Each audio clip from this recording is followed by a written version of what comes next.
Hi friends, have you ever thought why do we eat food?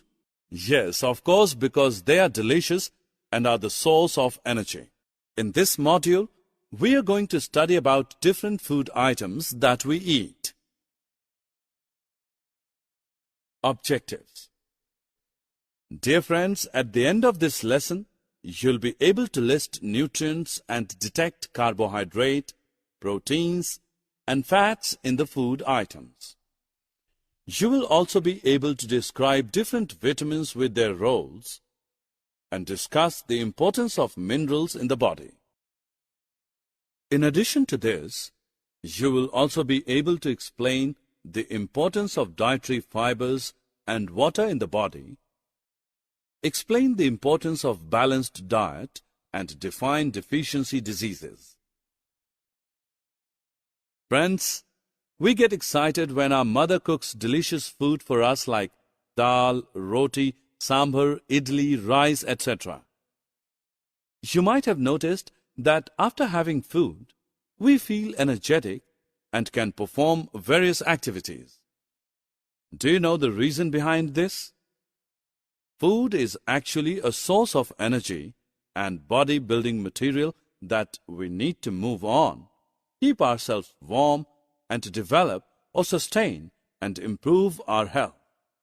Thus, food acts like a fuel to our body, and we cannot survive for long without it. Now, a question may arise that how do we get energy by eating food, and why food is known as fuel for our body? Friends, food has 5 basic components in it. These are carbohydrates, proteins, fats, vitamins, and minerals. All these components together are called as nutrients. A body digests food and absorbs these nutrients to provide energy. Some nutrients help us fight against diseases. Do you know this fact that each food item contains all nutrients in different amount, and each nutrient plays a different role in the body? Let us know about these nutrients one by one in detail. First, carbohydrates. Carbohydrates form an essential structural component of living cells. They are the main source of energy for animals. Carbohydrates include sugars, starch, fiber, etc. They are mainly found in wheat, rice, potatoes, corn, and maize. You might have noticed that some children who do not drink milk become weak and are underdeveloped because milk contains required proteins for our growth. Meat, fishes, eggs, pulses, cheese, and soybean are some other important sources of proteins in our diet. The major role of proteins is building and repairing of damaged tissues. Along with carbohydrates, they are also a source of energy. I know that you all love pizza, burger, cheese, etc., but your parents do not allow you to eat them regularly because such foods contain large amounts of fat. Fats supply us with energy. If we don't use up this energy, our bodies build up a store for future use as in form of body fat. This is the reason why people eating much oily food become obese. Ghee, oil, butter, cheese, and milk are some main sources of fats. Friends, when you get ill and go to the doctor, then he advises you to take some fruits with light food because many of our body processes require vitamins present in fruits and vegetables. They are required in very small amount. Here is a list of vitamins, their sources, and their roles. You might have seen many advertisements of mineral-rich food items. Now let's know why they are so important. Actually, plants need minerals for growth.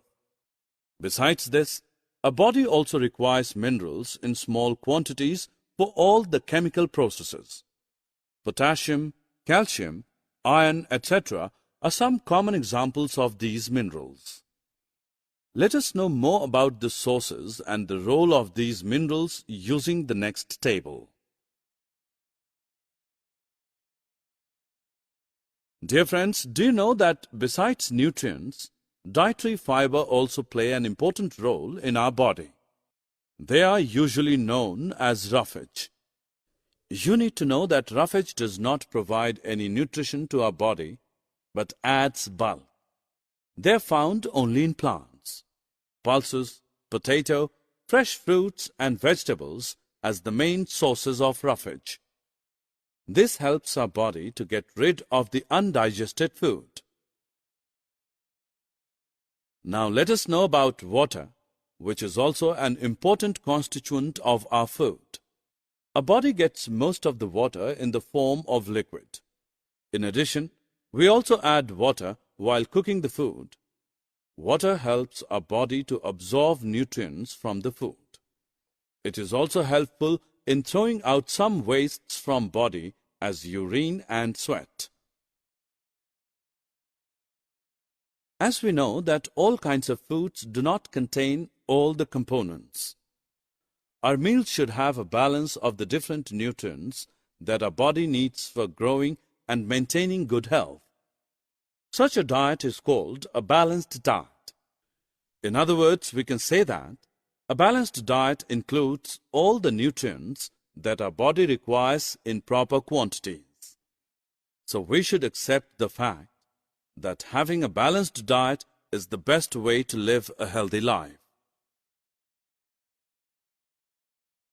Friends, after knowing about the balanced diet, we should also know that if we don't take proper diet, then what will be the problems? I hope that you might have heard about deficiency diseases. These are the diseases that occur due to lack of nutrients over a long period and hence called deficiency diseases. Here is a list of some of the deficiency diseases and their symptoms. Summary. Let us summarize what we have learned. Carbohydrates, proteins, fats, vitamins and minerals are the major nutrients in our food. In addition, food also contains dietary fibers and water. Carbohydrates and fats mainly provide energy to our body. Proteins and minerals are required for the growth and the maintenance of our body. Vitamins help us in protecting our body against diseases.